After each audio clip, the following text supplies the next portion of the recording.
Muitos já foram questionados se você tiver que escolher entre Cristiano Ronaldo e Lionel Messi, quem você escolheria? E o técnico Claudio Ranieri foi questionado sobre isso na entrevista coletiva de ontem e ele respondeu desse jeito: por que é que eu tenho que escolher? Me dê ambos. Todos esses jogadores eu quero e eles jogarão comigo como titulares, isso daí é óbvio. Ranieri e seu clube Watford vão enfrentar amanhã o Manchester United pela Premier League e lhe perguntaram também na coletiva se ele fosse técnico de Cristiano Ronaldo, se ele deixaria o português do banco de reservas, como Solskjaer faz algumas vezes. E ele respondeu desse jeito: Cristiano é um dos melhores jogadores do mundo, ele é muito bom para o futebol, porque vários jovens o admiram. Me deem Ronaldo, por favor, pra mim ele não será problema, e deixe jogar todos os minutos que ele quiser. Realmente o Solskjaer é um dos poucos técnicos, ou único, que deixaria Cristiano Ronaldo no banco de reservas, né? Fala a verdade, se você fosse técnico lá do Manchester, você colocaria o português do banco em algum momento? Comenta aí, tá? E já que eu falei sobre esse assunto, Cristiano Ronaldo ou Lionel Messi, eu quero que você responda nos comentários. Se você tivesse que escolher um dos dois pro seu time, quem você prefere? O Cristiano Ronaldo ou o Messi? Quero saber sua resposta, hein? Eu sou o Todd e seja muito bem-vindo para mais um vídeo aqui no canal. Vamos falar sobre bastante coisa importante. Alexandre Pato pode voltar aqui no Brasil. O Chelsea quer pagar uma cláusula rescisória de uma joia lá do Barcelona. O vídeo tá muito bom. Então, sem mais enrolações,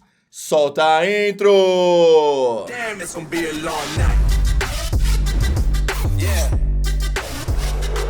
You know. I said, damn, it's gonna be a long night. E ontem aconteceu um absurdo aqui no futebol brasileiro. Uma punição em caso de racismo foi revertida. Aquele caso em que o presidente do Conselho Deliberativo do Brusque chamou o Celcinho do Londrina de macaco. O Superior Tribunal de Justiça Desportiva julgou o recurso ontem a respeito do caso de racismo e devolveu os 3 pontos na tabela ao Brusque. Com isso, o clube catarinense sobe para 44 pontos e vai para a 14ª colocação, aumentando bastante a chance de permanência na Série B ano que vem. O tribunal, que havia punido o Brusque com a perda de 3 pontos, revisou a decisão e determinou a perda de um mando de campo e também o pagamento de R$60 mil. Quanto à punição a Júlio Antônio Peterman, que foi identificado como autor da declaração racista, ela foi mantida integralmente, ou seja, ele continua suspenso por 360 dias e terá que pagar uma multa de R$30 mil.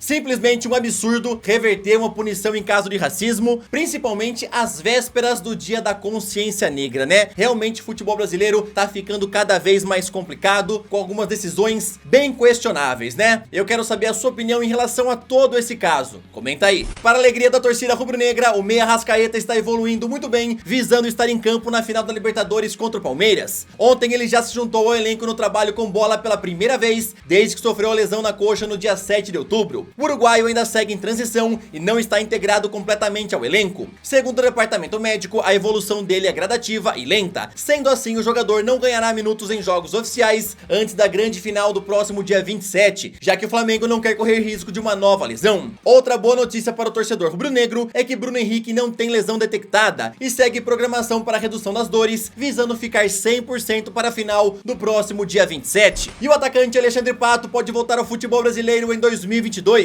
E segundo o jornalista Jorge Nicola, ele já teria 2 propostas. O contrato do atacante vai apenas até o final do ano com o Orlando City, e segundo o que foi apurado pela ESPN, o time não fez nenhuma proposta para renovar o seu vínculo, já que estão concentrados no mata-mata da competição, porém uma oferta não é descartada. Mas a tendência é que Pato retorne ao Brasil ano que vem sem custos, já que o jogador entende que seria um bom momento para voltar para sua casa. Outro ponto muito positivo para os clubes interessados aqui no Brasil é que o salário de Pato no time norte-americano é de apenas R$122 mil mensais, que é um dos menores salários de toda a MLS. O empresário Júnior Pedroso falou ao jornalista Jorge Nicola que não poderia citar os nomes dos clubes que fizeram as propostas, porém ele revelou que um clube seria de Porto Alegre e outro de São Paulo. Vale lembrar que lá em Porto Alegre o Pato fez história no Internacional, jogou muita bola e com certeza eu chutaria que seria o time interessado lá de Porto Alegre em contratar o Pato, tá? Aqui em São Paulo ele jogou pelo Corinthians e também pelo São Paulo. Lá no Corinthians as portas estão praticamente fechadas, então poderia ser um retorno ao tricolor ou quem sabe Palmeiras ou Santos. Eu quero saber a sua opinião aí, ó, torcedor do Palmeiras, do Santos, do São Paulo, do Internacional. Vocês queriam ver o Pato aí no seu time ano que vem? Comentem aí, tá?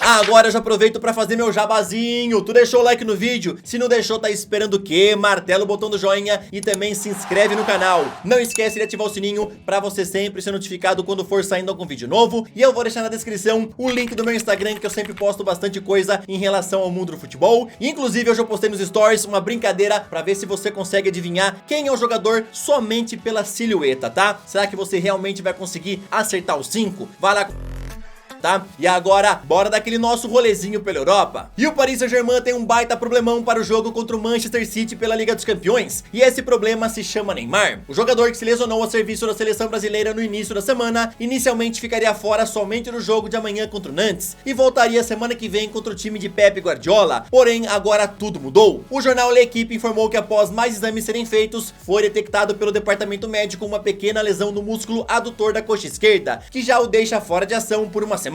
Ou seja, tá fora do jogo de amanhã pela Ligue 1 e também do jogo da semana que vem contra o Manchester City. Lembrando que no grupo A da Liga dos Campeões, o City lidera com 9 pontos, Paris Saint-Germain é o segundo com 8, Bruges tem 4 e ainda sonha com uma vaga, e o Leipzig, já eliminado, tem apenas 1 ponto. Ainda falando sobre o Paris Saint-Germain, o técnico Mauricio Pochettino foi questionado ontem sobre como é gerir um vestiário com Mbappé, Neymar e Messi, e ele respondeu desse jeito: não podemos esquecer que temos em mãos os melhores jogadores do mundo, mas também as suas famílias, os seus círculos midiáticos e também os seus fãs. Não é nada fácil. Em termos gerais, quando se olha para os talentos, para os nomes desse clube, nunca existiu nada assim na história, ou talvez tenha existido por uma ocasião. Dessa forma, ninguém tem a experiência necessária, somos os primeiros a vivê-la. O Pochettino basicamente aí se defendeu falando que não tem experiência. Aliás, ninguém teria experiência em gerir um vestiário desse jeito, né? Então ele tá ganhando agora essa experiência, porque muita gente quer que ele vá embora do PSG e quer que o Zidane venha, né? Na sua opinião, você acha que quem seria o técnico ideal para conseguir gerir um vestiário com Mbappé, Neymar, Messi e outros grandes jogadores? Em relação ao jogo contra o Manchester City pela Liga dos Campeões, vai ser uma partida muito importante para o Paris Saint-Germain, tá? Se o City vencer, já fica com o primeiro lugar garantido do grupo, já que vai faltar apenas uma rodada. E aí, se o Bruges ganhar do Leipzig, vai ficar apenas a 1 ponto do Paris Saint-Germain, hein? Vai ficar bem complicado. Então o PSG realmente tem que ir com tudo lá pro jogo contra o City, mas infelizmente não vai poder contar com o Neymar. O Chelsea quer contratar Gavi, que é uma das maiores joias do Barcelona dos últimos tempos. O jornal Mundo Deportivo cita que os Blues querem o jovem de apenas 17 anos e para isso vão direto pagar a sua cláusula de rescisão, que é de apenas 50 milhões de euros. O contrato de Gavi com o Barcelona se encerra em 2023 e até agora as partes não chegaram num acordo pela renovação. A publicação cita que os catalães, por enquanto, ainda estão tranquilos e acreditam que Gavi vai renovar. A ideia é que ele fique com uma multa rescisória de 1 bilhão de euros. Porém, caso não renove até janeiro, o dono do Chelsea, Roman Abramovich, vai abrir os cofres e pagar esses 50 milhões pela joia de apenas 17 anos. Alguns dias atrás eu falei pra vocês que Karim Adeyemi vai agitar muito a janela de transferências e também falei que ele teria recebido proposta de 35 milhões de euros do Borussia e uma de 40 milhões de euros do Barcelona. Mas seu empresário ainda vai ouvir ofertas de vários clubes que estão interessados no atleta, como por exemplo Atlético de Madrid, Real Madrid, Bayern de Munique, Paris Saint-Germain e outros. Inclusive, o Sport 1 publicou que o agente do jogador já esteve em Paris nos últimos dias e conversou com a diretoria do PSG sobre a possível venda de ADM. Segundo a emissora alemã, o time francês acredita que pela idade e futuro promissor, o jogador seria a peça ideal para o lugar de Mbappé, que vai embora ao fim da temporada. O empresário do jogador, porém, não tem pressa para resolver o assunto, já que ele acredita que seria melhor para ADM que ele termine a temporada no Salzburg. E ele, junto com o jogador, vai pensar bem no futuro, já que eles querem um clube aonde ADM tenha vários minutos em campo e não fique encostado no banco de reservas. Lembrando que na atual temporada o jogador está detonando pelo Salzburg, onde já marcou 15 gols em apenas 22 jogos. Realmente, ó, o empresário tá pensando muito bem, não tá pensando só na grana, né? Falou que quer um clube aonde a ADM tenha realmente minutos. Desses clubes que eu citei aqui pra vocês, aonde vocês acham que a ADM chegaria pra ser titular e não amargaria banco de reservas? Ó, eu falei PSG, Real Madrid, Atlético de Madrid, Borussia Dortmund e Bayern de Munique. Quero saber a sua opinião, aonde você gostaria de ver a ADM jogando na próxima temporada? Comenta aí.